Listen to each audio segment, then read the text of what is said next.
আজকে মাননীয় দেবশঙ্কর হালদার আমাদের কাছে এসেছেন, আমাদের সময় দিয়েছেন, এই জন্য সন্দর্ভের পক্ষ থেকে তাকে কৃতজ্ঞতা জানাচ্ছি।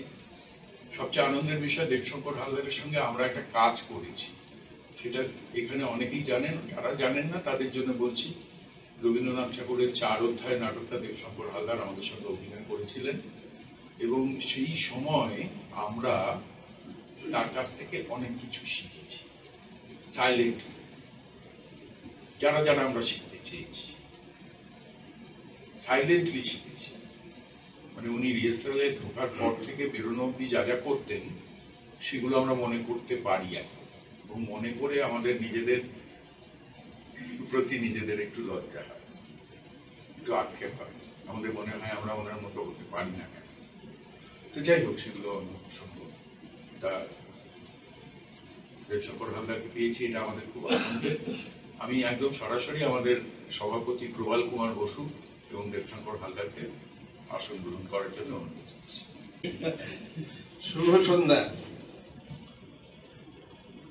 আমি এই যে 47 বছরের সন্দর্ভের ইতিহাস, তো আমি সন্দর্ভের সঙ্গে সরাসরি জড়িত না হলেও সন্দর্ভের যিনি প্রাণপুরুষ বলা যায় বা যিনি তৈরি করেছেন, শুটিং চালিয়েছেন, তার সঙ্গে আমার 47 বছরের কিছু অধিক পরিচয়, এবং সেই পরিচয়ে কখনো খেদ পড়েনি।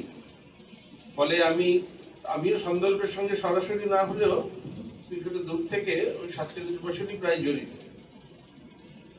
বছর দুয়েক হলো সৌম্যর আহ্বানে বা সৌম্যর আদেশে বলা যেতে পারে আমি সরাসরি যুক্ত হয়েছি। কিছুদিন আগে কোনো একটা অনুষ্ঠানে আমি এবং দেবশঙ্কর দুজনেই একসঙ্গে ছিলাম। সেখানে আমার দেবশঙ্করের বলার কিছু শোনার সৌভাগ্য হয়েছে। দেবশঙ্করের সঙ্গে ইনফর্মালি অনেক কথা অনেক সময় বলেছি, কিন্তু ফর্মালি শোনার সেই অভিজ্ঞতা আমার প্রথমেই মাস 3-4 আগে। তো সৌম্যর সঙ্গে যখন কথা হয় এবং সৌম্য ওই প্রস্তাব দেয়, তো আমার খুব ইচ্ছে ছিল আরো দীর্ঘক্ষণ দেবশঙ্করের বলা শোনার। সেই সুযোগটা এসে গেল এবং দেবশঙ্কর রাজি হওয়াতে আমি খুবই কৃতজ্ঞ, সন্দর্ভত কৃতজ্ঞ বটেই। কথা না বাড়িয়ে আমরা দেবশঙ্করের কাছ থেকে কিছু শোনার জন্য প্রস্তুত। এবার শুনি। আগে বলবার জন্য আমি কবি প্রবাল বসুকে অনুরোধ করছিলাম, তার একটাই কারণ যে আরো কিছুক্ষণ সময় যদি কেটে যায় তাতে আমার বলার যে সময় তার থেকে খানিকটা অন্যের ওপর দায় দিয়ে দেওয়া যাবে, অথচ আমার এই বাগাড়ম্বর বা বাচালতা সম্পর্কে তার যে ভার বা তার যে আক্রমণ বা ঝাঁজ বা অন্তঃশ্বাস শূন্যতা, সেইটা একটু কমতে পারে অন্যদের উপর, কিন্তু সর্বক্ষণভাবে আটকে রাখা যায় না। মুশকিল হয়েছে, কবিরা আবার অল্প কথায় বলতে পারে, 2-4 কথাতেই নির্যাসটুকু বলে দিতে পারেন, কিন্তু আমাদের যারা অভিনয় করি মূলত, তারা যখন নিজেদের কথা বলতে যাই তখন তো আমরা ঠিক সংলাপ লিখতে পারি না, তাই আমরা আমাদের বিশদে বলতে হয়, অনেক কথা বলি, তারপরে বোঝাবার চেষ্টা করি। কিন্তু যখন অভিনয়ের মধ্যে থাকি তখন তো একটা নির্দিষ্ট সংলাপ আমাদের সঙ্গী হয়, তো সেই সংলাপটা দীর্ঘ হতে পারে, হ্রস্ব হতে পারে, কিংবা নীরব হতে পারে, যাই হোক না কেন, সেইটা আমাদের বিরাট একটা নির্ভর বা একটা অদ্ভুত আশ্রয় দেয়। সেই আশ্রয়টি না থাকলে তখন আমাদের আমি বারবার আমাদের বলছি অভিনেতাদের হয়ে, আমার বিশেষ করে তখন মনে হয় যে আমি নিরাপত্তাহীনতায় ভুগছি। তবু মাঝে মাঝে সমস্ত এসব জেনেও মাঝে মাঝে এরকম নিরাপত্তাহীনতার মধ্যে নিজেকে ছুঁড়ে দিই এবং কিছু অসংলগ্ন কথাবার্তা কিছু বলি। তাই দিয়ে কারোর কোনো উপকার হয় কিনা জানি না, কিন্তু অনেকক্ষণ বলার পর আমার কিছু উপকার হয়, যে কোন কোন কথা বলার ছিল না অথচ উচ্চারণ করলাম, এবং কোন ফাঁদে পড়লাম এবং কি পেলাম এই পুরো কথাটা থেকে। অন্যরা কি পেলেন তারাই বিচার করবেন, কিন্তু আমি নিজে কি পেলাম এইটার একটা হিসেব করতে বসতে দেখেছি যে সত্যিই কিছু পেয়েছি। এই কারণে মানে কি কি আজকে বলবো না বলেও বলে ফেললাম, কি কি আজকে গতিপথ হারাবে না শব্দগুলো, বাক্যগুলো, এটা নির্দিষ্ট করেও দেখলাম আমি আবার পথ হারালাম। এবং কখনো কখনো ওই হারানো পথ দিয়ে আমি আবার একটা পথ খুঁজে পেলাম, তখন নিজেকে ভেতরে ভেতরে বাহবা দিলাম। এই যে একটা ঘটনা চলতে থাকে, ওইটা আমি খুব উপভোগ করি। আমার ধারণা সমস্ত বক্তাই তাই করেন, কিন্তু যারা খুব প্রস্তুত থাকেন বা একটা নির্দিষ্ট বিষয় নিয়ে বলবার জন্য যাদের শব্দের কম পড়ে না এবং ঠিক শব্দটি তারা পেয়ে যান, তাদের কথা আলাদা। সন্দর্ভর জন্মদিন ছিল কালকে, তাই তো শুনলাম 7ই সেপ্টেম্বর। আমার ধারণা কালকে সুনীল গঙ্গোপাধ্যায়েরও জন্মদিন ছিল, তাই 7ই সেপ্টেম্বর।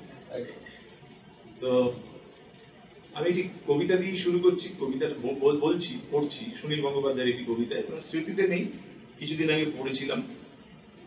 এটা হঠাৎ মনে পড়লো যে আজকের যে আমার কথা তার প্রারম্ভিক বিষয় হলেও হতে পারে, অথবা মিল নাও থাকতে পারে, কিন্তু কিছু শব্দ ভাবান। শূন্যের আড়াল থেকে একটি মুখ ভেসে আসে, ঈষৎ ফেরানো পূব দিকে। শূন্য থেকে যেমন শিশির কিংবা চাতকের ডাক, বাকি চরাচরে কেউ নেই, শুধু সেই দেখে যার আঙুলে কলম। ওকে কি বিশ্বাস করা যায়? শব্দের নির্মাণে কিছু মিথ্যে তো থেকেই যায়, যা আসলে সত্যের যমজ। শূন্য কি কিছু জন্ম দিতে পারে? তবু যেন আসে অলিক খড়িতে আঁকা মুখখানি, কপালে অলক, শুধু পূব দিকটাই স্থির সত্য, সমস্ত দিকেরা সেটা জানে।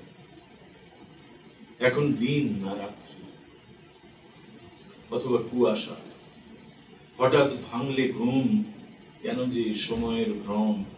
দুদিকের জানলা সেল, আলো কিংবা অন্ধকার দুরকম নীল। হাতে যে কলম নিয়ে বসে আছে তার বুকে দুঃখ ভাঙা সারাত সার।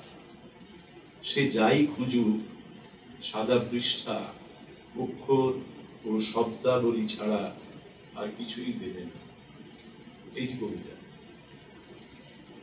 কিন্তু কেন আমার এটা ভালো লাগলো, মানে আজকের জন্য ভালো লাগলো, বা মনে হলো আজকে এই কবিতাটিকে প্রারম্ভিক শব্দ হিসেবে উচ্চারণ করা যায়, তার কারণ শূন্য থেকে যেমন শিশির কিংবা চাতকের ডাক, বাকি চরাচরে কেউ নেই, শুধু সেই দেখে যার আঙুলে কলম। ওকে কি বিশ্বাস করা যায়? এই যে শুধু সেই দেখে যার আঙুলে কলম। আমার হাতে তো কলম নেই, আমার হাতে, অভিনেতার হাতে তো কলম থাকে না। কখনো কখনো কলম নিয়ে সে কিছু একটা বিজনেস করে, যাকে আমরা বিজনেস করি, বা যাকে আমরা অভিনয়ের একটি বাহ্যিক প্রকাশ করি। তাহলে অভিনেতার তো লিখবার মতো কোনো কলমও নেই, কালিও নেই। একটি অন্য বিষয় আছে, এইটা দিয়ে, এই বিষয়টি দিয়ে বা এই উপাদানটি দিয়ে সে যা নির্মাণ করে সে তো মিথ্যে। কিন্তু এইখানে সুনীল গঙ্গোপাধ্যায় তার কবিতায় লিখছেন ওটি নাকি সত্যের যমজ। তার মানে আমরা যখনই এই থিয়েটারে যখন অভিনয়ের মধ্যে দিয়ে একটি সত্যকে প্রকাশ করতে চাই, সেটি মিথ্যে জেনেও আমি যেমন বিশ্বাস করি তাকে, তেমনই বিশ্বাস করেন দর্শক, এবং বিশ্বাস করেন এই ভেবে এটি মিথ্যে বটে কিন্তু এটি সত্যের যমজ, একেবারে সত্যের মতো দেখতে। সত্য যে যতটা নম্বর পায়, খেয়াল করে দেখবেন যমজ ভাই বোনেরা কাছাকাছি রেজাল্ট করে, 1 নম্বরের তফাৎ থাকে, কাছাকাছি অসুখ করে ওদের। কি অদ্ভুত সৃষ্টি! মানে ওদের একজনের মন খারাপ হলে আরেকজনের মন খারাপ হয় সাধারণত, আমি যতদূর জেনেছিলাম।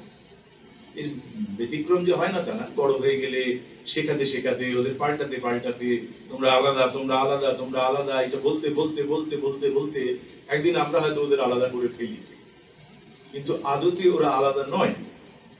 এই যে নাড়ি ছিঁড়ে দেওয়ার পর ওরা যে আলাদা হয়েও খানিক এক, এই সত্য মিথ্যা, এই দুটি যে কে সত্য কে মিথ্যা, যমজের এক ভাইকে আমি সত্য বলে ডাকি, আমি জানি না যে ও মিথ্যা। ও তখন চমকিত হয়ে বলে, না না না না, আমরা তো যমজ, তাই আপনি আমাকে ভুল বুঝলেন, আসলে আমার নাম মিথ্যা। এই যে এই প্রস্তাবনাটা করছি এই কারণে, তার কারণ হচ্ছে যে আমরা অভিনেতারা যার তালাশ করি, ব্যক্তিগতভাবে আমি যার সন্ধান করি, সেইটিকে অন্য লোক সত্য বলে মানতেও পারেন, নাও মানতে পারেন। কিন্তু অভিনেতা হিসেবে আমি যখন একটি নির্মাণ করি, একটি চরিত্র নির্মাণ করি, করে যখন সেটির প্রকাশ ঘটায়, অর্থাৎ সাদা কাগজে যখন ওই কলম দিয়ে কালি দিয়ে তার উপরে কিছু শব্দাবলী জুড়ে দিয়ে তাকে দেখাই এরকম করে, তখন সেটি আমার নিজস্ব সত্য। সেটিকে আপনি বিশ্বাস করতেও পারেন, নাও করতে পারেন, আপনি তার বিরোধিতা করতে পারেন। কিন্তু এই যে আমার সত্যটিকে আমি খুলে আপনার সামনে দেখালাম এবং বললাম, একবার তুমি বিচার করে দেখো, আমি আজ বিচারের জন্য তোমার কাছে এসেছি, তোমার সামনে এসেছি, এইটি আমার সত্য অনুভব।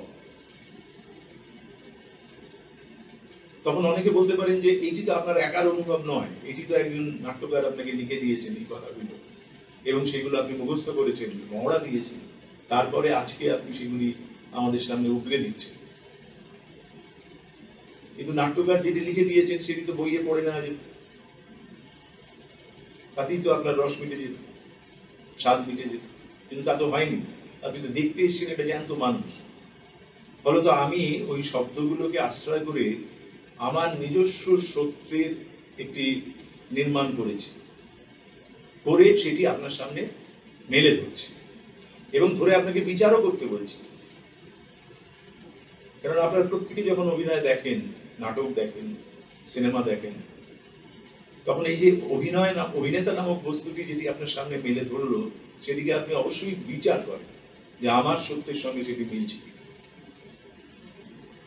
এখন এই যে বিচার করেন, করে যে আমাকে নম্বর দেন অথবা শূন্য দেন, কাটাকুটি করে আমাকে হারিয়ে দেন বা আমাকে ফেল করান অথবা পাস করান, যাই করেন না কেন, এই সত্যের কাছে পৌঁছতে একজন অভিনেতা কি লাগে, মানে কোন কোন ডাকে সে তার দিকে এগোয়, বা এই সত্যটি সম্পূর্ণ হলো, আমার কাজটি সম্পূর্ণ হলো, এইটি সে বোঝে কখন? যখন সে ওই নাটকে বা ওই নাট্যকর্মের মধ্যে একটি মুহূর্তের খোঁজ পায়। একটি মুহূর্ত মানে গোটা নাটকটা না, গোটা দীর্ঘ সংলাপের পর একটি হাততালি, তাও না, অথবা একটি অসাধারণ অঙ্গ সঞ্চালনার পর স্থির হয়ে দাঁড়ানো, সেটি দেখে সমস্ত দর্শকের চুপ করে থাকা একটা হিরণময় নীরবতা, সেটিও না। এই সমগ্র মিলে, এই সমস্ত মিলে মিশে সে তৈরি করতে চায় একটি মুহূর্ত। কবিতায় ছিল, একটি কথার দ্বিধা থরথর চূড়ে ভর করেছিল 7টি অমরাবতী, একটি নিমেষ দাঁড়ালো সরণি জুড়ে, থামিল কালের চিরচঞ্চল করে। শাশ্বতী কবিতা। এই যে একটি নিমেষ দাঁড়ালো সরণি জুড়ে, থামিল কালের চিরচঞ্চল গতি। একটি নিমেষ তো একটি নিমেষই, তেমনি একটি মুহূর্ত তো একটি মুহূর্তই। এই গোটা নাটক জুড়ে খণ্ড খণ্ড অবয়বহীন মুহূর্ত। খেয়াল করে দেখবেন শব্দটি, একটি মুহূর্তের অবয়ব নেই, চেহারা নেই, অথবা খণ্ড খণ্ড মুহূর্ত। মনে হচ্ছে যেন মুহূর্তটি এখনো সম্পূর্ণ হয়নি, ভ্রূণের অবস্থায় আছে, অথবা আধখানা, অথবা 1.5 খানা, বা আরো কম, এইরকম কিছু। সে এখনো 16 আনা হয়ে ওঠে, পুরোটা হয়ে ওঠে। অথচ শব্দটাকে আমি ব্যবহার করছি মুহূর্ত। এই মুহূর্তের যখন সে সন্ধান পায়, তখনই সে দর্শকের সামনে মেলে ধরে তার সত্যটিকে। এটা একটু কঠিন শোনাতেও পারে, আমি জানি না, কিন্তু আমি তো আমার মতো করে, যেহেতু সুনীল গঙ্গোপাধ্যায় আশ্রয় করেছি এবং আমার রোজকার সংলাপের বাইরে আমি কিছু সংলাপ, নিজস্ব সংলাপ বলছি, আমাকে এই ভঙ্গিমাই বলতে হবে।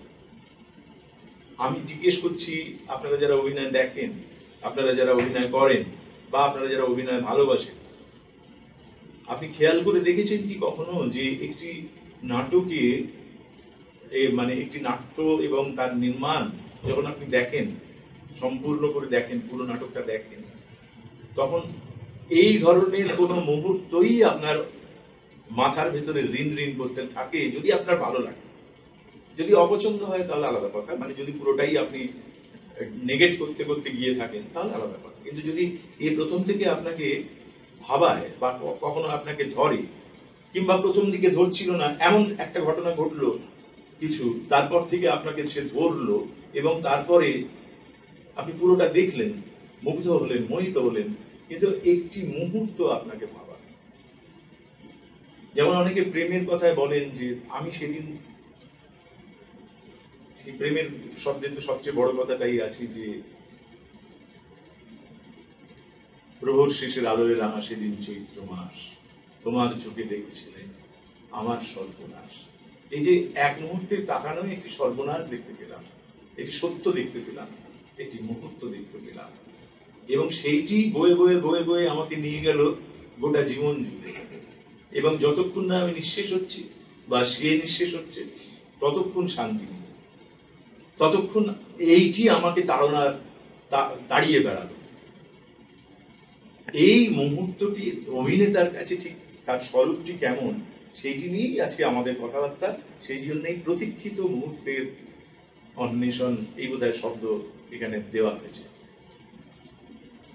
আমরা যত দক্ষ অভিনেতাই হই, যার যেরকম দক্ষতা আছে, যেরকম শৈলী আছে নিজস্ব, যেরকম মেধা আছে, যেরকম বোধ আছে, যেরকম মনন আছে, তাই দিয়ে একজন অভিনেতা যখন কোনো একটি চরিত্রের কাছে পৌঁছন, অভিনেতা বলতে আমি নারী পুরুষ নির্বিশেষে বোঝাচ্ছি, সেটাই স্বাভাবিক। তো সে কি করে, পাঠ বা সংলাপ মুখস্থ করে। নির্দেশক তাকে বলে যে কবে তোমার মুখস্থ হবে, এবং মুখস্থ হলেই আমরা বেশ তৃপ্ত হই, যাক উঠে গেছে।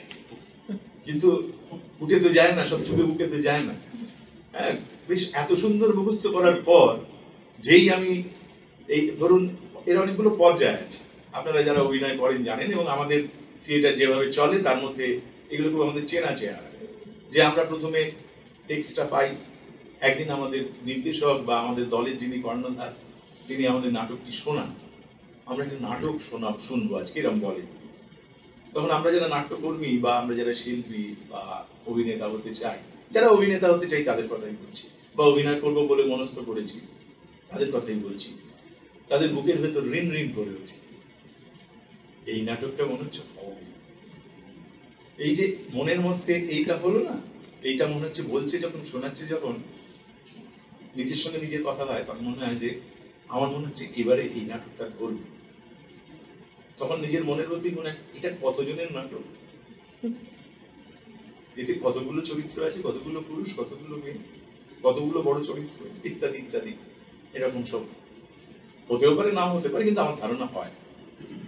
তো এবং তারপরে নাটকটা যখন শুনতে থাকি, নাটকটা শোনবার আগে নাটকটির নাম বলা হলো হয়তো অন্তহীন প্রাণ।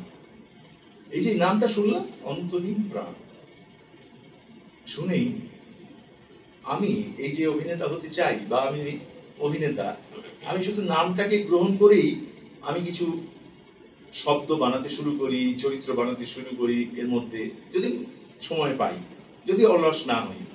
নামটা মনে হচ্ছে এরকম হবে, অন্তহীন প্রাণ। আমার মনে হচ্ছে এটা বিপ্লবীদের নিয়ে হবে। আবার মনে হয় না না, এটা প্রেমের গল্পও হতে পারে, হ্যাঁ, যে প্রেমের অন্ত নেই। এখন এগুলো আপনাদের কারোর জীবনে ঘটতেও পারে, নাও ঘটতে পারে, কিন্তু আমার মনে হয় যে আমার জীবনে ঘটেছে। তো এই সময় থেকেই আমাদের আরম্ভ হয় ওই যে আমি যেটা বারবার মুহূর্ত বলছি, যে একটি মুহূর্তের সন্ধান, যে মুহূর্তে আমি পরিপূর্ণ, মানে আমি যা আকাঙ্ক্ষা করছি আমি সেইটাই পাচ্ছি। এবং সেই জন্য এইটিকেই আমি আগে বলছিলাম যে খণ্ড মুহূর্ত। একটা একটা এরকম বড় লাইনের এক কণা উড়ে এলো। লাইনটা সম্পূর্ণ একটা বিন্দু, প্রত্যেকে দুলতে দুলতে দুলতে দুলতে ওই যেরকম রোদ্দুরের মধ্যে আমরা দেখি না ধুলোগুলো উড়ে উড়ে বেড়ায়, তখন ওই মনে হয় যেন ওরা কারোর গায়ে লাগছে না, কিন্তু ওই রকম যেন উঠতে উঠতে একটা কোথাও এলো। ওই যে আমার ভাবনা এই নাটকটি কেন। তারপর যখন নাটকটি শুনতে আরম্ভ করলাম, ওই কিছুক্ষণ চলার পরেই একটা প্রত্যাশা তৈরি হয় নাটকটি কোন দিকে যাবে, এবং তার মধ্যে আমার অভিনেতা হিসেবে আমার ভূমিকা কি হতে পারে এই সম্পর্কেও আমি নিজে একটা ধারণা তৈরি করতে যাই। কারণ আমি আরো কিছু ওই ধূলিকণার মতো বিন্দু ছেড়ে দিয়েছি, মুক্ত ছেড়ে দিয়েছি, এবং আমি চাইছি এরা সবাই পরস্পর মিলে আমার ভেতরে একটা পূর্ণ মুহূর্তের লয় বা রেখা তৈরি করুন। তো ওই পুরো শোনাটা যেই কমপ্লিট হয়ে যায়, সম্পূর্ণ হয়, তারপরে ভালো লাগা মন্দ লাগা এ নিয়ে আলোচনা হয় দলে বা ওই রেপার্টরিতে যেখানেই হোক না। তারপরে এই যখন অভিনয়ের জন্য পার্টগুলিকে দেওয়া হয় যে তুমি এইটি করছো, তুমি ওইটি করছো, তুমি এইটা ট্রাই করে দেখো তো, তারপর তো সেটা একটা লম্বা প্রসেস। আপনারা জানেন যে একটা দুটো ক্ষেত্রে দেখা যায় যে এই চরিত্রটি উনি করছেন বা করবেন, এটা ঠিক হয়ে গেছে, কিন্তু অনেক সময় এগুলো বদল ঘটে, কেকটাও করলো, অমুকেরটা সে করলাম। আমি একেবারে শুরুর থেকে বলছি এই কারণে যে শিক্ষানবিশী অভিনেতা যারা তারাও বুঝতে পারবেন, এবং আমিও নিজেকে এখনো শিক্ষানবিশী ভাবি বটে, কিন্তু আমাকে শিক্ষানবিশী থাকতে দেন না অন্যরা, তারা দেখে দেন, ফলে তো আমার মুশকিল হয়। তো আমি সেই কারণে বলছি যে যখন আমি শুরু করেছি ঠিক এইরকম ঘটনাগুলো ঘটতে ঘটতে যেত, যে এই যে চরিত্রটা আমাকে বলা হলো, সেই চরিত্রটার কতগুলি শব্দ আছে, এবং সেই শব্দগুলো তোমাকে, প্রথম কাজ হচ্ছে তোমাকে শব্দগুলোকে মুখস্থ করতে হবে। এবং কখনো কখনো তার সঙ্গে ডিরেক্টর বলেন শুধু মুখস্থ নয়, তুমি আত্মস্থ করবে।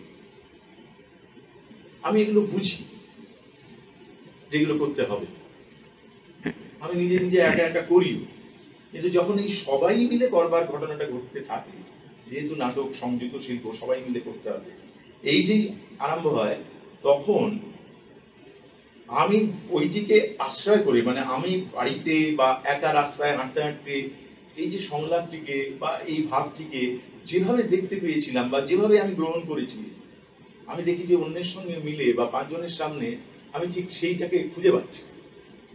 বললেও আমিও তৃপ্ত হচ্ছিলাম, ডিরেক্টর বা যিনি আমাদের এই কাজটি করাচ্ছেন তিনিও তৃপ্ত হচ্ছেন। তাহলে গন্ডগোলটা হচ্ছে কোথায়? বারবার সে বলে তুমি এটা বুঝতে পারছো না, তুমি এইটা আর একটু হাত পা নাড়িয়ে কেন করছো না, তুমি আর একটু উত্তেজিত কেন হচ্ছ না, কিংবা তুমি এত উত্তেজিত কেন, তুমি একটু ধীর নয় কেন, ধীরে ধীরে এটাকে বোঝো, ইত্যাদি ইত্যাদি। এইগুলো সব আমার মাথার মধ্যে যাচ্ছে, এই কথাগুলি। কিন্তু যেটা যাচ্ছে না সেটা হচ্ছে আমি একটি সংযোগের প্রত্যাশী হয়ে বসে আছি, সংযোগ তৈরি করতে চাইছি থিয়েটারে, মানে যা দিয়ে আমি আমার উল্টো দিকে থাকা নির্দেশক এবং যে আমার সহ অভিনেতা তার সঙ্গে একটা চূড়ান্ত সংযোগ তৈরি করব। কিন্তু সেই সংযোগটি তৈরি হবে দুপক্ষের আদান প্রদানে, এবং এমন একটা অকথিত উপায়ে, যেটা ডিরেক্টর বলে দেবেন না, যেটা পাশের অভিনেতা আমাকে বলে দেবেন না যে তুমি ওখানে গিয়ে দাঁড়াবে, আমি তখন পাশে এসে দাঁড়াবো, কিন্তু এটি ঘটবে। এই যে সংযোগের এই ক্ষেত্রটি, এইটিকে আবিষ্কার করতে আমরা ভয় পাই বা ধরতেই পারি না যে এটিকে আবিষ্কার করতে হবে কিভাবে। এ ব্যাপারে আমি সংযোগের এই জায়গাটা এসে, মুহূর্তের সংযোগের এই জায়গাটিতে এসে আমি আমার সেই পুরনো এই কথাটিকে আমি প্রায়ই বলি, যে আমাদের এক মাস্টারমশাইয়ের কাছে শোনা গল্প, যে আমাদের সেই ভদ্রলোক লিখছেন যে আমাদের বাবা খুব লেখাপড়া করতে ভালোবাসতেন, সারাদিন বই পড়তেন, কিন্তু ক্রমশ বয়স বাড়ার সঙ্গে সঙ্গে ওনার দৃষ্টি চলে গেল, মানে বই পড়ার সুযোগ হইল। খুব কথা বলতে ভালোবাসতেন, মানুষ এলে তার সঙ্গে কথা বলা, মানে সংযোগের এই আর একটি ক্ষেত্র। প্রথমটি হচ্ছে পড়া, দৃষ্টি, দেখা, কিন্তু দেখার শক্তিটাই চলে গেল। তারপরে হচ্ছে যে এই শব্দ দিয়ে সংযোগ করা, কিন্তু কথা চলে গেল। তখন বাড়িতে কেউ এলে উনি বুঝতে পারতেন কেউ এসেছেন এবং তিনি অসুস্থ, এক জায়গায় আছেন, শুয়ে আছেন, উঠতেও পারেন না, হেঁটে চলে বেড়াতেও পারেন না সেরকম। ওই বুঝতে পারতেন যদি কেউ এসছে, তখন জিজ্ঞেস করতেন কে এলো, তখন বাড়ির লোকেরা বলে দিত যে অমুক এসেছে। তখন উনি এরকম করে শুয়ে থেকে হাতটা এরকম করে বাড়িয়ে দিত, আর সেই যে ব্যক্তিটি এসছেন তিনি এগিয়ে এসে হাত বাড়িয়ে দিয়েছিল, তাই হাতটা ধরতেন এবং সেইটুকু ধরা থাকতো। উনিও কিছু বলতেন না, মানে যিনি মানে যে বাবা হাত বাড়িয়ে দিলেন আর যিনি ধরেছেন তিনিই বা কি বলবেন, তিনি চুপ করে আছেন। কিন্তু উনি লিখছেন যে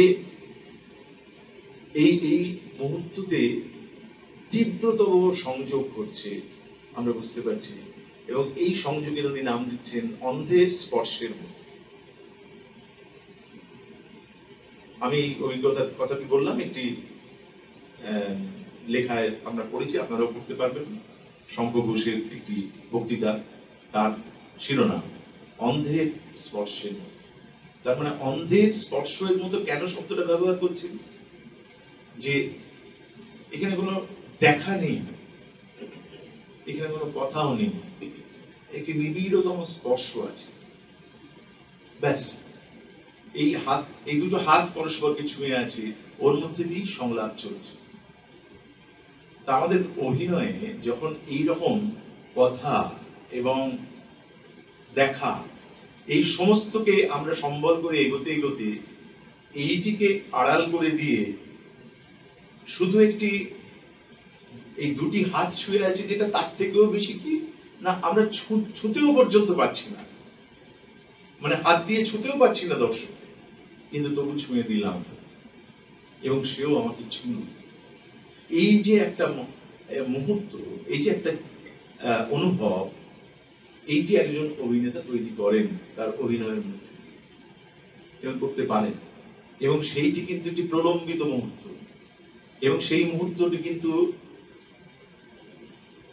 ওই কিছুক্ষণ থেকে তারপর চলে যায়, কিন্তু সে আকাঙ্ক্ষা করে ওই পুরো নাটক জুড়ে ওই রকম আরো আরো আরো কিছু মুহূর্তে ঠিক ওই রকম করে সে কখনো হাতে হাত রাখবে, সে কখনো কাঁধে হাত রাখবে, কখনো সে কপালে হাত রাখবে, কখনো সে এই চোখ থেকে ঝরে পড়া জলের বিন্দুটিকে আঙুল দিয়ে সরিয়ে দেবে, সেটি স্পর্শ হবে, সেই স্পর্শ এবং তার চোখ থেকে ঝরে পড়া জলটি যেন মুছিয়ে দিচ্ছেন দর্শক, এইরকম একটি অনুভব তার হবে।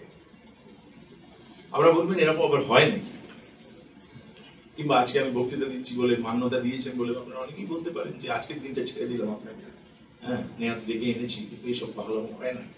বা আজকে তরুণ ব্রিগেড বলে যাদের বলছেন, তারা অনেক কিছু বোঝেন, জানেন, তারাও বলতে পারেন যে এরকমটা হয় না, এগুলো আপনি কাব্য করছেন, রোমাঞ্চ করছেন।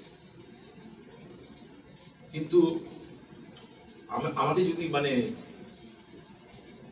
হাসি কাটেও ঝুলিয়ে দেওয়া হয়, তাহলে আমি বলবো যে এগুলো হয়, আর হয় বলেই একবার যে এর স্বাদ পেয়েছে, মানে একবার অন্তত, সে বারবার এইটির চেষ্টা করে দেখে, এবং সে ঠিক ওই রকম ভাবে হয়তো সেই জিনিসটিকে পায় না, মানে ওই সমগ্রভাবে পায় না, আর পায় না বলেই বারে বারে আবার ঝাঁপ মারে।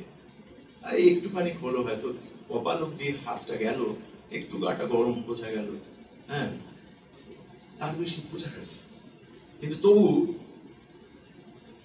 আকাঙ্ক্ষা রয়ে গেল আর একবার ছুঁয়ে দেখবে, কিংবা আর একবারও আমার পিঠে হাত রাখবে। এই মুহূর্তটা আমাদের সন্ধানের বস্তু, এই মুহূর্তটা তৈরি করতে পারা একজন অভিনেতার একমাত্র কাজ। সেজন্য সে নানান রকম কৃত কৌশল করে, হাততালি পায়, ওই যে বললাম যেগুলো অমুক তমুক এগুলো হয়, সাফল্য পায়, ব্যর্থতা, এই সমস্তর মধ্যে দিয়ে যায়। কিন্তু এই যে একটা ঘটনা ঘটে, অতিলৌকিক ঘটনা কি অলৌকিক ঘটনা না, নয়তো কি বলবো আমি এটাকে জানি না, কিন্তু এই ঘটনাটা কিন্তু ঘটে, কিন্তু এটিকে নির্মাণ করা যায় না ঠিক ওই রকম ভাবে, বারে বারে একই রকম ভাবে। মানে একটি অভিনয় থেকে আরেকটি অভিনয় ওটি একরকম চেহারা নিয়ে থাকে না, আর থাকে না বলেই মানুষ একদিনের পর আর একদিন অভিনয় করে। সেটি এই নয় যে সন্দর্ভকে 47 বছর চলতে হবে সেই জন্য সে পথ হাঁটছে। সন্দর্ভকে চলতে হয় তার কারণ সে একটি মুহূর্তের সন্ধান হয়তো পেয়েছিল তার তার মতো বলে, এবং সেইটিকে সে এবছরে যখন পেয়েছে, এই মাসে যখন পেয়েছে, বা এই দিনে যখন পেয়েছে, পরের দিনও সে পেতে চায়, পরের বছরও সে পেতে চায়, পরের মাসেও সে পেতে চায়, পরের বছরেও সে পেতে চায়, চায় কিন্তু পায় না, অতটা করে পায় না। কিন্তু তবু যেন হঠাৎ হঠাৎ হঠাৎ করে সে চকিতে আসে, ধরা দেয়, তারপর চলে যায়। এখন এই যে বারবার আমি এরকম কাব্যময় ভাষায় বলছি, কায়দা করে বলছি, এই মুহূর্তটি, এটি কি কোনো অভিনেতার মানে সফল অভিনয়ের চেহারা দেখেই আমরা বলবো? একটি নাটক সেটি মোটেও চলেনি, একেবারেই কিছু হয়নি, কেউ দেখেনি। এরা হতে পারে সেই নাটকে একজন অভিনেতা ঠিক ওই রকম একটি মুহূর্তের সন্ধান পেয়েছিল, কিন্তু সেটি তার কাছে নিজস্ব সত্য হয়ে রয়ে গেল, আর অন্যের কাছে অব্দি পৌঁছলো না। কিন্তু তার মনে হয়েছিল একটা অতীন্দ্রিয় কিছু, যা লেখা আছে, যা বলা আছে, যা বলা হয়েছে, বা যা বলেছি তার ঊর্ধ্বে কিছু ঘটছে, এবং সেই সংযোগটিকে সে আবিষ্কার করেছে বলে সে পরের নাটকে অভিনয় করতে চাইছে। অথবা এরকম হতে পারে, আজকে এই যে আমার কথাই যদি বলি, আমি যে একটি নাটক অনেকবার অভিনয় করি, কতদিন অভিনয় করি, কখনো 100 বার, কখনো 200 বার, কখনো 50 বার, কখনো 60 বার, কিন্তু সেগুলো পৃথক পৃথক জায়গায় ঘটে, রোজই তো এক জায়গায় ঘটে না। বিদেশের যারা অভিনয় করেন তারা প্রত্যেকেই কিন্তু বেশিরভাগ কৃতি অভিনেতা অভিনেত্রীরা এক জায়গাতেই মূলত করেন, খুব বেশি ট্যুর করেন না, একবার দুবার ট্যুর করেন, কিন্তু বেশিরভাগই একই মঞ্চে একই জায়গায় করেন। সেটার ক্ষেত্রেও আর একটা অন্য ঘটনা জন্মাচ্ছে। কিন্তু আমরা যারা বিভিন্ন জায়গায় ঘুরে ঘুরে করি, বিভিন্ন মঞ্চে, বিভিন্ন প্রত্যেকদিন পাল্টে যাওয়া মানুষের সামনে, তখন ওই একই আগের দিনের পাওয়া মুহূর্তটিকে আমরা আবার জাগরুক করতে চাই, কিন্তু একইভাবে চাই না। আমরা চাই তার স্বরূপটি পাল্টে যাক, মুহূর্তের রংটি বদলে যাক, মুহূর্তের পোশাকটি অন্যরকম হোক, এবং সে অচেনা দেখাক আমার কাছে, অচেনা, একই রকম নয়। যদি না অচেনা দেখায়, তাহলে তো আমার আগের দিনের ওই শুধুমাত্র ওই একই রকম ভাবে চাওয়াটা, মানে আমি মরে গেছি, আমি আর একই জিনিস চাইছি। এই কারণে মানে ওই প্রত্যেক দিনের অভিনয় করবার সময় আমি যখন ওই বলি না, নিজেকে বাঁচাবো কি করে, নিজেকে সত্য করে তুলবো কি করে, নিজেকে তাড়িত করবো কি করে, তাই আমি শুরু করি। প্রথমেই আমার যে সংলাপ আছে, আমি বা আমার মতো একজন অভিনেতা, তিনি তার অভিনয়টি যখন শুরু করেন, একটু নড়বড়ে থাকেন। তিনি প্রথমে ভাবেন, অনেকে একরকম ভাবেন, কেউ ভাবেন আজকে পাঠটা ভুলে যাবো না তো, কোনো জায়গায় ভুল করবো না তো। এবং আমার সহ অভিনেতা যিনি আছেন, তিনি বড় হতে পারেন, ছোট হতে পারেন, বা যাই হোক, তিনি কোনো অসুবিধা তো করবেন না আমার জন্য, আমি যেন ঠিক করতে পারি। আগের দিন আমার এই জায়গায় ভুল হয়েছিল, আজকে যেন আমি ওই জায়গাটাকে ঠিক করে নিতে পারি, আজকে কিছুতেই ভুল করবো না। এই যে নানান রকম সব চিন্তার মধ্যে দিয়ে সে নিজেকে আস্তে আস্তে গঠন করতে থাকে। আমি যেন উপযোগী হয়ে উঠি, আমি যেন ঠিক হয়ে উঠি, আমি যেন সৎ হয়ে উঠি, আমি যেন ওই মুহূর্তের সঙ্গী হতে পারি যখন সে আমার সামনে দেখা দেবে। এখন এই জায়গাটা, এই যে দেখতে পাওয়ার জায়গাটা অনেকটা ফুল ফোটানো। যেমন ধরুন, আমার এক বন্ধুর কাছে শুনেছিলাম, তার বাবা নাকি একদিন ওকে নিয়ে অপেক্ষায় ছিল যে ওদের বারান্দায় ওই জুঁই আর বেল ফুল শুনেছি যে ও রাতের বেলায় ফোটে, এবং প্রতিদিন সন্ধ্যেবেলায় দেখে নাকি কুঁড়ির মতো হয়ে আছে, এদিকে ভোরবেলায় যখন ওইখানে বারান্দায় গিয়ে দাঁড়ায় দেখে সেটা ফুটে গেছে, রাতের মধ্যেই ফুটে গেছে। তো বাবাকে বায়না করলো যে এটা তো রাতেই ফোটে, আমরা তো রাত জাগতেই পারি, আজকে ওই বেটা কখন ঠিক মতো ফুটে উঠছে সেটা দেখতে হবে। এবং বাবাও মুগ্ধ হলো ছেলের কথায়, বাহ, তো আগ্রহ আছে, ফুল ফোটা দেখতে চায়। তো দুজনে মিলে বারান্দায় নাকি বসেছিল, এবং এক দৃশ্যে তাকিয়েছিল। অনেক মাঝে চাটা করেছে, খেয়েছে, মা চা এনে দিয়েছে, কিন্তু আক্ষেপ করলো যে ফুলটা যে কখন ফুটলো সেই মুহূর্তটা করে ধরতে পারবে না। বল তাকিয়ে আছে, ও কিন্তু ফুটছে না, ও কিন্তু চুপ করে আছে। মানে চুপ করে আছে মানে, কিন্তু এই যে একটু একটু করে কখন পাখা মেলে ফেললো, কখন পাপড়িগুলো প্রস্ফুটিত হলো, ও বলছে যে আমরা ধরতেই পারলাম না, আমরা কি ঘুমিয়ে পড়েছিলাম, আমরা ঘুমোইনি। তাহলে যখন আমরা একবার দুবার একটু ক্লান্ত হয়ে পড়েছিলাম দেখতে দেখতে, আমরা ক্লান্ত মানে কি, মানে বেরিয়ে ঘর থেকে বেরিয়ে ভেতর থেকে বলে হ্যাঁ সে তো একটু ভেতরে যেতেই হবে, কিন্তু তার মধ্যেই তো দুম করে ফুটে যেতে পারে না। তারপর তো ফেরত এসছি, তখনও দেখেছি মনে হচ্ছে একই রকম। তাহলে কখন হলো? এইটি খুব মজার অভিজ্ঞতা। মানে আমি জানি না, কোনো আমি নিজে চেষ্টা করে পারবো না বলে আর দেখিনি তারপরে, কিন্তু আমার দু একবার ওটা টেনেছিল যে কখন ফোটে। একটু তাকিয়ে থাকলেই তো হয়, কত রাতই তো জেগে থাকি, একটু যদি তাকিয়ে থাকি। কিন্তু এই যে দেখা গেল না, এইটি হচ্ছে একজন অভিনেতার শিক্ষা, যে আপনি কখন আপনার অস্ত্রগুলোকে এক এক করে মেলে ধরলেন, কোন মুহূর্তে মেলে ধরলেন, এবং কখন ওই মুড়িটা আস্তে আস্তে একটা গোটা ফুল হয়ে গেল। আপনার দিকে যারা হাঁ করে তাকিয়ে আছে তারা দেখতে পেল না, আর দেখতে পেল না বলেই তারা মুগ্ধ হলো, মোহিত হলো। হ্যাঁ, তারা যদি ওই এক একটি পাপড়ির সঙ্গে আজকে ধামাকার মতো একটা করে ড্রামের আওয়াজ আসতো, ডাম ডাম একটা পাপড়ি, হ্যাঁ, তাহলেও একরকম হতো বটে। কিন্তু এই যে কোনো শব্দ ছাড়া, কোনো কোনো আহ্বান ছাড়া সে যে একটা নিজেকে মেলে দিল, আমাদের ধারণা যে অনেকগুলি, ওই যেটি বলছিলাম, বিন্দু বিন্দু বিন্দু বিন্দু বিন্দু বিন্দু বিন্দু বিন্দু মুহূর্তের ফসল হিসেবে একটি মুহূর্ত হয়ে ও যখন গোটা আপনার সামনে নিজেকে চোখ মেলে মেলে ধরলো, তখন আপনি বুঝতে পারলেন যে ওই প্রথম দেখাতে বললেন এ কি, কখন হলো, এই হয়ে গেল। এই এই যে এক্সপ্রেশনটা, এইটিকে ও গ্রহণ করলো ফুলটি। দেখলো তো আমি তোমাকে ফাঁকি দিলাম, কিন্তু তুমি ফাঁকি দিয়েও তোমাকে আমি কিরকম আঁকড়ে নিলাম। আমাদের অভিনয়ের ভেতরে যদি এইরকম খণ্ড খণ্ড খণ্ড খণ্ড খণ্ড খণ্ড বুঝতে না দেওয়ার মুহূর্তের সমাবেশ ঘটাতে পারি, বলা হয় যে একটি অভিনয় বা একটি নাট্যের মধ্যে যত বেশি এই মুহূর্তগুলি থাকবে এবং সেগুলি কোথায় গিয়ে পৌঁছচ্ছে বা কি হতে চলেছে, এটি যদি আমরা দর্শক হিসেবে বুঝতে না পারি, তাহলে যে মুহূর্তে ও যখন নিজেকে এরকম করে মেলে ধরলো, তখনই আমরা চমকিত হই, বলি এই তো সেই প্রতীক্ষিত মুহূর্ত, এর জন্য আমি অপেক্ষায় ছিলাম, তোমাকে ধন্যবাদ, তুমি অন্তত আমাকে এই মুহূর্তটা উপহার দিলে। এই কথাটা সে বলে, আর সেটি একজন অভিনেতা বা একজন শিল্পী, আমি শুধু অভিনেতার কথাই বলছি, যে কোনো শিল্পীর ক্ষেত্রে এটা সত্য হতে পারে, সে সেটিকে গ্রহণ করে এবং সেই এক মুহূর্তের স্বাদ অমৃতের মতো, নিষিদ্ধ ফলের মতো, এইরকম সেইটিকে সে ওই এক মুহূর্তই পায়, এক মুহূর্ত, এবং তারপর সেটি মিলিয়ে যায়, আর মিলিয়ে যায় বলে সে ভীষণ আনন্দিত হয়, যাক বেটা গেছে, এবার আমাকে পরের দিন ওর তালাশ করতে হবে, ওর সঙ্গে মোকাবিলা করতে হবে, এবং করতে গিয়ে দেখবো যে আগের দিন যে পথে হেঁটেছিলাম ঠিক ওই পথে হচ্ছে না, এবার একটু অন্য কিছু হচ্ছে, এবার একটু অন্য কিছু হবে হয়তো।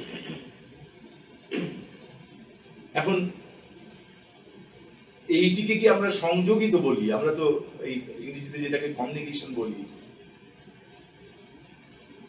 আপনারা নিশ্চয়ই যারা এইটিকে খুব ভালো বোঝানো যায় প্রেমের পর্যায়টি দিয়ে। যখন আমাকে যখনই জিজ্ঞেস করা হয়, এবং আমি নিজেও আবিষ্কার করে দেখেছি যে আমার পৃথিবীতে দেখা শ্রেষ্ঠ সর্বশ্রেষ্ঠ দৃশ্য কি, আমাকে একবার জিজ্ঞেস করা হয়েছিল, আমি আলটপকে একটা উত্তর দিয়েছিলাম, পরে দেখেছি যে ওইটি আমার জীবনের দেখা, মানে জীবনের শ্রেষ্ঠ দৃশ্য বলে মনে হয়। যতবার দেখি ততবার মনে হয় যে এটি এর চেয়ে ভালো দৃশ্য কিছু হতে পারে।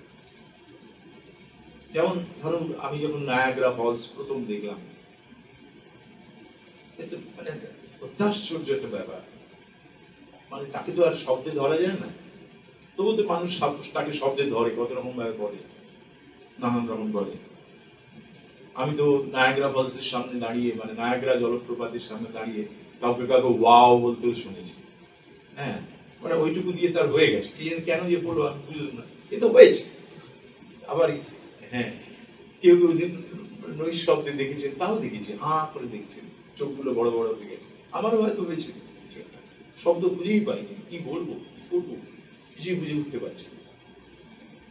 কিন্তু তবু মনে হয় তার চেয়েও অপার্থিব দৃশ্য হচ্ছে, আমি এখনো যখন দেখি বাসে, ট্রামে, ট্রেনে, কিন্তু বেশি করে দেখি পার্কে, রাস্তার ধার দিয়ে যেতে যেতে, যখন একটি ছেলে আর একটি মেয়ে প্রেমে নিমগ্ন, একে অপরের দিকে তাকিয়ে বসে আছে। আমি তার মধ্যে হাত পান হচ্ছে, দু একটা কথা বলছে, কিন্তু আমি সেই দৃশ্যটাকে পৃথিবীর শ্রেষ্ঠ দৃশ্য বলি যখন ওরা দুজনের দিকে চেয়ে আছে। সেটা দেখবার মতো দৃশ্য। মানে আমি ঠাট্টা করছি না, আমি কোনো মজা করছি না, কিন্তু আমি বেশ কয়েকবার এটাকে না দূর থেকে হ্যাংলার মতো দেখেছি। দেখে আমার মনে হয়েছে যে এর চেয়ে ভালো দৃশ্য হয়। এ বলছে না আমার তোমাকে ভালো লাগে, ও বলছে না কালকে কি হবে, ও বলছে না বড্ড খিদে পেয়েছে, ও বলছে না যে একটু পরেই পুলিশ এসে এখান থেকে তুলে দেবে। কিছুতেই কিছু যায় আসে না। মানে এই যে দুজনের দিকে তাকিয়ে তীব্রতম সংযোগ, ওরা দেখতে পাচ্ছে দুজনকে, এবং ওই দেখার মধ্যে দিয়ে, দৃষ্টির মধ্যে দিয়ে সমস্ত কথা হয়ে যাচ্ছে। অনেকক্ষণ ওরা পরস্পরের দিকে তাকিয়ে আছে, তার মধ্যে কথা বলছে, কিন্তু ওইসব কথাগুলো ব্যাঙের মাথা, ওদের কিছু যায় আসে, মানে ওগুলো এমনিই বলছে। আসলে ওরা জরিপ করছে, পরস্পরকে দেখে নিচ্ছে, এবং সেই দেখাটা আজকের চোখ দিয়ে দেখা না, শুধুমাত্র আজকের চোখ দিয়ে দেখা না, কিংবা ওটা কোনো হিসেবের চোখ দিয়ে দেখা না, ওটা একটা নতুন চোখ তৈরি হয়েছে, বলা যায় যে চোখ ফুটেছে। তেমনি এই আমার চরিত্রের, মানে আমি যে অভিনয়টি করবো, সেই অভিনয়টির প্রস্তুতির সময় থেকে তার মঞ্চায়ন অবধি, মানে যেদিন আমি প্রথম মঞ্চের উপর উঠবো, সেই দিন অবধি আমি একটু করে তাকে গড়ে তুলব, এবং আমি নিজে দর্শক হিসেবে নির্দেশক যা বলেন, বড়রা যা বলেন, সমালোচকরা যা বলেন, সেগুলো সবই আমার কানে আসে। তারপর তো আমি করি, নিজের মতো করেই করি। করার পরে আমি সেই জোড়া জোড়া চোখের অপেক্ষায় থাকি একজন অভিনেতা। আমি একজন অভিনেতার কথা বলছি, যারা এইবারে দেখবে, এবং সেই সময় যখন তারা দেখছেন, তখন কি আমি তাদের মতো করে দেখতে পাচ্ছি? তাদেরকে দেখতে পাওয়া মানে আপনারা সবাই বুঝতে পারছেন যে আমি তাদের দিকে তাকানোর কথা বলছি। আমি তাদের উপস্থিতিকে সবসময় স্বীকার করেও যে অস্বীকার করতে করতে যাই। এই যে আমাদের বলা হয় যে দর্শক আছে, ভুলে যাও, অমুক করো, এবং অনেকে বলেন যে আমি দর্শক যে আছে এটা সত্যি আজকে ভুলে গিয়েছিলাম। বলেন না, অনেক ভালো অভিনয় করা, বলেন যে ভালো অভিনয় তখনই নাকি হয় যখন দর্শক আছে এটা ভুলে যায়। আমি এগুলো নিয়ে তর্কে যেতে চাই না, বা এগুলো কোনটা ঠিক কোনটা বেঠিক এ কথাও বলছি না, কিন্তু আমি এই কথাটা বলছি যে দর্শক আমাকে দেখছে এবং আমিও দর্শককে দেখতে পাচ্ছি, আমি এটাই বিশ্বাস করি। অর্থাৎ একটি প্রেম করছে, একটি তীব্রতম প্রেম করছে, অর্থাৎ সে প্রত্যাশাহীন ভাবে আমাকে দেখছে, আর আমিও তার কাছ থেকে কোনো প্রত্যাশা ছাড়াই তাকে দেখছি।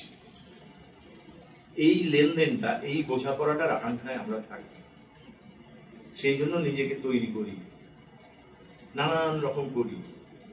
কিন্তু এই প্রথম দিনের যখন অভিনয়টি হয়ে যায়, তখন আমার কাছে কিছু রিপোর্ট আসে, মানে আপনারা জানেন যে এইটা ভালো হয়েছে, ওইটা খারাপ হয়েছে, এবং ওই চলতে চলতে ওই দর্শকের রিয়াকশন আসে। আপনারা জানেন যে হাসি, ঠাট্টা, আওয়াজ, হাই, কাশি, টেলিফোন, মন্তব্য, নানান রকম সব আসতেই থাকে। এইগুলো আমাকে প্রভাবিত করে, আমাকে মানে অভিনেতাকে প্রভাবিত করে। মানে তার এই যে নিজস্ব নির্মাণের যে একটা অঙ্গন ছিল, আঙিনা ছিল, সেখান থেকে সে নিজেকে ওই দিনের পর আবার তুলে ফেলে একটু করে আবার নতুন করে গঠন করতে থাকে। ওইসব বার্তাগুলোকে গ্রহণ করাই উচিত, করবেন। কিন্তু তারপরে আবার তাকে নির্মাণ করতে হবে ওই আবার একটি মুহূর্ত তার নিজের মতো করে। সেটি গৃহীত হলো কি বর্জন করলো দর্শক সেটি পরের কথা, কিন্তু তাকে তো মঞ্চের উপরে সে দাঁড়াতে হবে, তার পাশের লোকের সঙ্গে মিলতে হবে। এই খেলাটা কি, মানে এইটি দুটো তিনটি স্তরে আমরা ভাগ করতে করতে যাই একই সঙ্গে। মানে যেমন ধরুন আমরা যখন সংলাপ বলি তখন তো সংলাপ আমার মুখস্থই হয়ে যায়। এই যে ধরুন একটি সংলাপ, আমি তাকে হাসতে বলেছিলাম, সে তার ক্লান্ত বিষণ্ণ পাখির মতো ডানা দিয়ে সুদীর্ঘ ঠোঁটের কোণ মুছে আমাকে দেখলো। আমি একটা ঘর চেয়েছিলাম, 3 দেওয়ালওয়ালা ঘর, একটা সাজঘর, সেখানে ক্রেপ, স্পিরিট গাম আর জিঙ্কের মদির গন্ধে আমি সাজবো। আহ্লাদিত পোশাক পরে চোখে সুরমা টেনে কনসার্টের জন্য অপেক্ষা করবো অনেকক্ষণ। তারপর রাত একটু বাড়তেই চারিদিকে হ্যাজাকের আলোয় লুব্ধ অথচ নির্মোহ পতঙ্গেরা যখন ডানা পুড়িয়ে পুড়িয়ে মহৎ মৃত্যুতে শহীদ হতেই থাকবে, গান শুনে শুনে বৃত্তের মতো চোখ যখন আমাকে চাইবে, তখন আমি সম্রাটের মতো সামনে আসবো আমার সব কথা নিয়ে। তখন আমি ঈশ্বরের সন্তানের মতো দেশহীন কালহীন প্রান্তরে দাঁড়িয়ে কথা বলব, আর মানুষ মানুষ আমারই মতো সব মানুষ আমাকে ভালোবাসবে। আমি শুধু ভালোবাসতে চেয়েছিলাম, এই কথা ভেবে ক্ষমা করবে আমার অশেষ দুর্বলতার যন্ত্রণা। তখন আসরের চারধারে সবাই কাঁদবে, আর তারই পাশে বসা রক্তের শিশুকে জড়িয়ে ধরে ভাববে আমি একে অভিশপ্ত হতে দেব না। আমি ওই সোচ্চারিত নটের মতোই আমার এই মহৎ ভালোবাসাকে বাঁচাবো। তখন আমি অবলীলায় আমার অর্ণব বোধকে আনবো সফলতার তীর্থে। তখন ভালোবাসা আর বিমিশ্র আনন্দের সার্থকতায় একটি দেববালা নেমে আসবে স্বর্গ হতে আমার দেশের, আমার প্রতিবেশীর কাছে, বলবে তোমরা মুক্ত, তোমরা শুদ্ধ, দুশ্চর তপস্যায় তোমরা অমৃত। এই যদি একটি দীর্ঘ সংলাপ। এইবার এই সংলাপের একটি জায়গা আছে যেখানটায় বলছেন একটি সাজঘর, ক্রেপ, স্পিরিট গাম আর জিঙ্কের মদির গন্ধে আমি সাজব। এই যে এরকম করে টানি, তাহলে তো আমি এই গন্ধগুলো পাই না। মানে কোন একটি নাটকে আমি যখন বলছি তুমি একটা গন্ধ পাচ্ছ, বলছে না এখানে তো কোনো গন্ধ বেরোচ্ছে না, না না না আমি পাচ্ছি, মানুষের গায়ের গন্ধ বেরোচ্ছে, অন্য অচেনা মানুষ পাচ্ছি, আমি পাচ্ছি। এই যে এই দর্শক দেখছেন তো যে ঘ্রাণ নিচ্ছে, গন্ধটা শুনতে চাইছে এবং বলছে আমি পাচ্ছি। এই যেই ও বিশ্বাস করলো আমি পাচ্ছি, এবং এইটা দিয়ে যদি জুঁই ফুল দিয়ে সাজানো হয় তাহলে জুঁই ফুলের গন্ধ আজকে আসছে চারপাশ থেকে। এই যে আমি যখন টানলাম জুঁই ফুলের গন্ধ এলো, হ্যাঁ, কিন্তু এই জুঁইকে অস্বীকার করে আমি যখন এরই ওপরে আমি মানুষের গায়ের গন্ধ শুনতে চাইছি এবং বলছি, এরপরেই বলবো সংলাপটা, না না না না না না না আমি মানুষের গায়ের গন্ধ পাচ্ছি, মানুষ মানুষ। এই যে এর মধ্যে এইটুকু করতে করতে আমি আমার ইন্দ্রিয় দিয়ে আমারই গায়ের গন্ধ কিংবা আমার ওই দর্শকের গন্ধ, আমার পাশের লোকের গন্ধ, ওইটি আমার নাকে আসবে, আঁকাড়া গন্ধ। আমি বলছি যদি না আসে অসুবিধে নেই, আসতে হবে, একদিন আসবে না, দুদিন আসবে না। এই যে এরকম এটা তো শুধু একটা বিজনেস হতে পারে না, এটা তো শুধু একটা ছলনা হতে পারে না।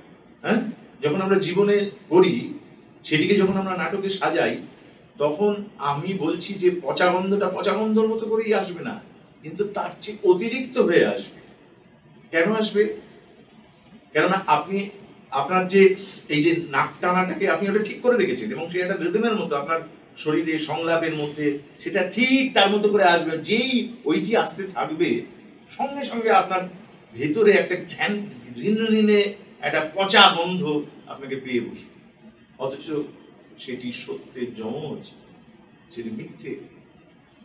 হ্যাঁ, সেটি সত্য নয়, কিন্তু আপনি আপনার ক্রিয়া দিয়ে হ্যাঁ এমন একটা মায়া তৈরি করবেন, সদর্থক মায়া, সত্য মায়া, এবং সেইটিকে ওইটুকু দেখে দর্শক তখন কিন্তু তার আভাস পাবে। কিংবা আমি যখন বলবো যে এই সংলাপেই বলছিলাম না যে আমার পাশে বসা রক্তের শিশুকে জড়িয়ে ধরে ভাববো আমি একে অভিশপ্ত হতে দেব না, ওই সোচ্চারিত নটের মতোই আমি আমার এই মহৎ ভালোবাসাকে বাঁচাবো। এই যে ভালোবাসাকে বাঁচানোর আকাঙ্ক্ষা, এই এই হ্যাঁ, আমার পাশে বসা রক্তের শিশু, আমি বলছি যার যার হয়তো বাচ্চা কাচ্চা নেই, মানে শিশু নেই, মানে আমি সেই অর্থে, কিন্তু কিছু তো তার আছে যাকে সে মনে করে তার রক্তের শিশু, মানে তার নিজস্ব। সেটা একটা বইপত্র হতে পারে, একটা জামা হতে পারে, হ্যাঁ, একটা ঘর হতে পারে, একটা বাড়িতে কোনো একটা চেয়ার টেবিল, আমি বলছি এরকম কোনো সাধারণ জিনিস হতে পারে।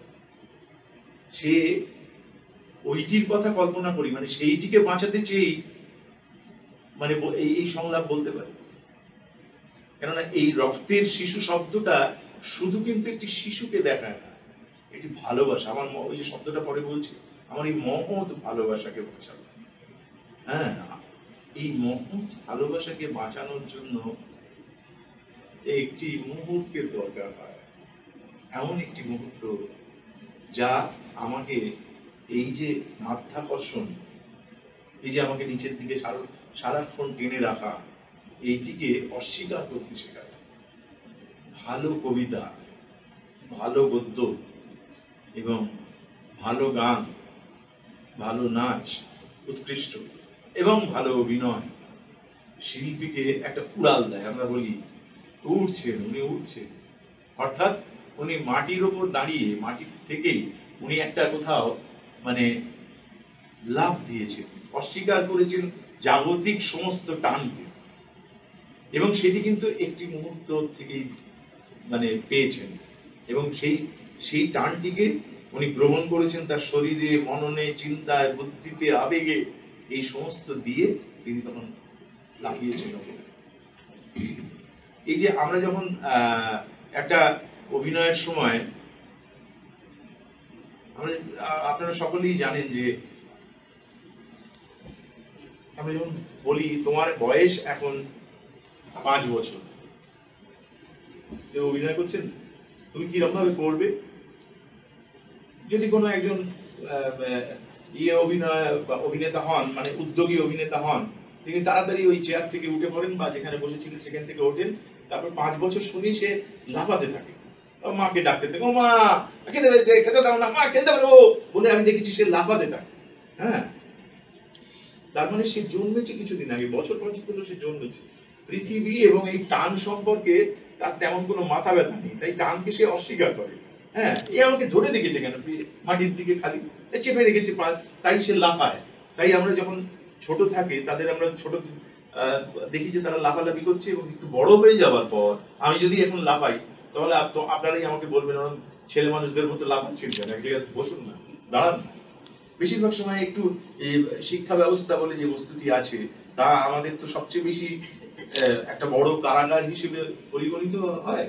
তাই স্কুলে গিয়ে সবাই বসে থাকতে শেখে, স্কুলে গিয়ে দিদিমণি যখন একটা ভালো হাসির গল্প বলে, তখন হা হা হা হা করে হাসলে যে সেই দিদিমণি বলে অত বিচ্ছিরি ভাবে হাসছে কেন, আর ছোট করে হাসতে পারো।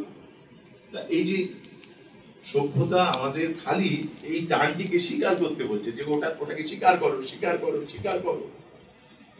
আর একজন অভিনেতা, একজন শিল্পী, একজন লেখক, একজন চিন্তাবিদ, তিনি বারবার ওইটিকে অস্বীকার করতে চান। কখন? একটি বিশেষ মুহূর্তে পৌঁছে তিনি ওটিকে অস্বীকার করে উড়াল দেন, তিনি ডানা মেলেন, তিনি তখন আর মাটিতে থাকেন না। মানে এই যে আটকে রাখা, এইটিকে অস্বীকার করা, এইটিকে বিস্মৃত হওয়া মানে সত্য সত্য বিস্মৃত হওয়া, এইটি একটি মুহূর্তের দান। এইটি আমাদের কাছে সেই প্রতীক্ষিত মুহূর্ত, যার জন্য আমরা প্রাণপণ করি, যার জন্য আমরা বাজি রাখি, যার জন্য আমরা বেঁচে থাকি, যার জন্য আমরা ভালোবাসি, যার জন্য আমরা ব্যর্থ হই এবং সফল হই। অভিনয়ে আমাদের প্রত্যেকের সেই প্রতীক্ষিত মুহূর্তের অন্বেষণ করতে হবে, যেটি আপনারই নির্মাণ, এই যে আমি আজকে এত কথা বললাম, এখানে নিশ্চয়ই কোনো আমি সূত্র বলিনি, কোনো ফর্মুলা বলিনি যে কি করে আপনি ওটির কাছে পৌঁছবেন। শুধু আমার অনুরোধ, যারা অভিনয় করছেন বা যারা অভিনয় দেখছেন তাদের ক্ষেত্রে এটি একেবারে নিজস্ব নিজস্ব বোধ, মনন, এর শৈলী, দক্ষতা সঞ্জাত। সেই কারণে কিন্তু আপনার চর্চার জায়গা, আপনি যে কথা সৌম্য শুরুতে বলছিলেন, আমার ভালো লাগলো যে উনি পড়াশোনার কথা বললেন। আমি পড়াশোনা বলতে শুধু এই পড়াশোনার কথাই বলছি না, আপনি পড়াশোনা তো করবেনই, কিন্তু এই যে বৃহৎ কর্মশালা আছে আপনার চারপাশে, হ্যাঁ, এইখানে কি আপনি চোখ কান খোলা রেখেছেন? এইখানে কি আপনি এটিকে কি একটা শিক্ষার অঙ্গন বলে মনে করেন? আপনি কি আদৌ দেখতে পান? আপনি কি আপনার দেখতে চাওয়ার জন্য যে রুটিনগুলো আপনার সামনে করে দিয়েছে সমাজ এবং আপনার সংগঠন, তাছাড়া আপনি কি আরো কিছু দেখতে চান? তাহলে সেই মানুষগুলিকে, সেই প্রবণতাগুলিকে, সেই পরিস্থিতিগুলিকে আপনি প্লিজ দেখুন এবং সেগুলিকে সঞ্চিত রাখুন। সঞ্চিত রাখুন মানে সেগুলো সঞ্চিত থাকবেই, কিন্তু আপনার অনেক সময় আমাদের দেখাটাই শুরু হয় না, আমি দেখতেই পাই না। আমি এই প্রসঙ্গে একটি ছোট্ট গল্প বলে আমার বাগাড়ম্ব শেষ করব। এখন 6:31 বাজে, আমি বেশি সময় নিয়ে ফেললাম বোধ হয়, 6:30 অবধি করবো বলেছিলাম। আমি একজন লেখকের গল্পই বলব, তার নাম রাস্কিন বন্ড। তো রাস্কিন বন্ডের একটা সময় ওনাকে একটা অভিযোগে অভিযুক্ত করা হয়, খুবই খারাপ অভিযোগ, আমরা তার সত্য মিথ্যে জানি না। তারপর তাকে একদিন, তিনি একটা পার্বত্য অঞ্চলে সুন্দর মনোরম পরিবেশে থাকেন, ফাঁকা জায়গা, লেখেন নিজের মতো করে, এবং পৃথিবীর লোক তার নাম জানে। তাকে একদিন পুলিশ এলো তার বাড়িতে, বললো আপনাকে তো একটু থানায় যেতে হবে। আমাকে থানায় যেতে হবে? বুঝতে পারলেন আমার এই মামলার বিষয়। বললেন ও আচ্ছা ঠিক আছে। একজন ছোট পুলিশ এসেছিলেন, একলাই এসেছিলেন, তিনি নিয়ে গেলেন আরো উঁচুতে আর একটা জায়গায়, ওদের যে থানাটা আছে সেইখানে নিয়ে গিয়ে বললেন এখানে বসুন, বড়বাবু আসছেন, উনি কথা বললেন আপনার সঙ্গে। উনি বসলেন। এই সময়টায় ওনার খুব কষ্ট হতে লাগলো যে আমি একজন প্রথিতযশা লেখক, আমাকে সবাই চেনে, আমাকে এরকম করে থানা অব্দি টানতে টানতে নিয়ে এলো, আমার সঙ্গে এরকম ব্যবহার ওরা করতে পারলো, এটা কি করে সম্ভব? আমার তো বেঁচে থাকার কোনো মানে নেই, কি আমি বয়স্ক লোক, আমার সঙ্গে এরকম করতে পারে না? উনি বলছেন যে আমি নিজের মনে এইসব কথা ভাবছি, ভাবতে ভাবতে ওই থানায় আর কেউ কোথাও আছে, হয়তো বড়বাবু আরো ভেতরে আছেন, কোথাও আছেন, তিনি আসবেন, অপেক্ষা করছি। সেই লোকটিও চলে গেছে। হঠাৎ আমি দেয়ালের দিকে তাকালাম এবং দেখলাম একটা চড়ুই পাখির মতো পাখি একটা খোপরে একটা কাঠ নাকড় কুটো এনে গুঁজলো, খুবই ছোট, হামিং বার্ডের মতো আছে। মানে তার প্রায় ওই যে জিনিসটা এনেছে সেটা বইবারই ক্ষমতা নেই, তবু সে এনেছে, নিয়ে সেটি গুঁজে দিল। আমার একটা হঠাৎ আগ্রহ হলো যে কি করছে পাখিটা। আমি তাকালাম, তারপর দেখলাম আবার একটু পরেই আর একটা টুকরো নিয়ে ওখানে গোঁজবার চেষ্টা করছে, সেটা বেরিয়ে আসছে, আবার গুঁজছে, তারপর চলে গেল। আমি বললাম আবার আনতে গেছে আর কিছু, এবং তাই ওই একটু একটু করে ওখানে একটা বাসা তৈরি করবার চেষ্টা করছে। বললো আমি না কিছুক্ষণ বিস্মৃত হলাম, আমার সঙ্গে কি হয়েছে, আমাকে কেন এরা এনেছে, আমার ভেতরে যে দুঃখ বোধ জেগেছিল আমি সেটা ভুলে গেলাম। এবং তাকিয়ে থেকে আমার মনে হলো আহা ঈশ্বর, ও যেন বাসাটা করতে পারে, ও যেন আরেকটু গুছিয়ে নিতে পারে নিজেকে। আমি এগুলো বলছি, হঠাৎ সেই বড়বাবু এলেন, আমি যাই না, আমি ওদিকে তাকিয়েছি, এসে বললেন যে হ্যালো মিস্টার বন্ড। যে আওয়াজটা করেছে, পাখিটা তো তখন ওখানে কাজ করছিল, পাখিটা আমি বুঝলাম যে আওয়াজ পেয়ে পাখিটা সরে যেতে পারে, পালিয়ে যেতে পারে, ওর বাসাটা অসম্পূর্ণ থেকে যেতে পারে। তাই আমি ওকে বললাম এসব, মানে ওদিকে প্রায় না তাকিয়ে তাকান তাকান দেখুন। তা বলছেন যে ভদ্রলোক বোধহয় ওদিকে তাকালেন, তারপর আমি দেখছি পাখিটা ওইটুকু সময় পর আবার ফিরে এসে ওই কাজটা করছে, ঠোঁট দিয়ে গুঁজে গুঁজে দিচ্ছে প্রাণপণে। তখন ওই বড়বাবু আমার দিকে তাকালেন, ওদিকে তাকিয়ে বললেন হ্যাঁ কি হয়েছে ওদিকে? আমি আবার বললাম, "শ্, তাকা।" উনি আবার আমার দিকে তাকালেন, ওই সামনের দিকে তাকালেন, তারপর বললেন, হ্যাঁ ওখানে তাকানোর কি হয়েছে, কেন তাকাবো ওখানে? তখন আমার বোধ ফিরল যে ইনি বড়বাবু, কিন্তু আমার মনে খুব আনন্দ হলো যে আমি রাস্কিন বন্ড, আমি একটা পৃথিবীর শ্রেষ্ঠ দৃশ্য দেখতে পাচ্ছি, এ হতভাগা দেখতে পাচ্ছি না। এই আমার থেকে মানে খুবই দুঃখী। আমি তো আশীর্বাদ ধন্য, আমি এরকম একটা অসম্ভব ভালো দৃশ্য দেখতে পাচ্ছি চোখের সামনে, এই লোকটাকে দেখতে বলছি, ও দেখতে পাচ্ছি না, দেখতে ছিল। তা আমি একটু আগে মন খারাপ করছিলাম, আরে আমি তো ঈশ্বরের আশীর্বাদ ধন্য। তাই ও এরপরে আমাকে কোথায় নিয়ে গেল আমার মনে নেই, ও আমাকে কি জিজ্ঞেস করলো তাও আমার সব ভালো মনে নেই।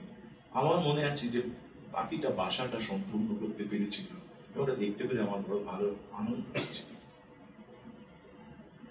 তাই দর্শকের সঙ্গে অভিনেতার সম্পর্কের ক্ষেত্রে একটি দেখতে পাওয়া দুপক্ষের চাই, সেই প্রতীক্ষিত মুহূর্তের অন্বেষণ অনবরত নিজেদের মধ্যে জাগরিত, এইটুকুই বলার কথা। ধন্যবাদ।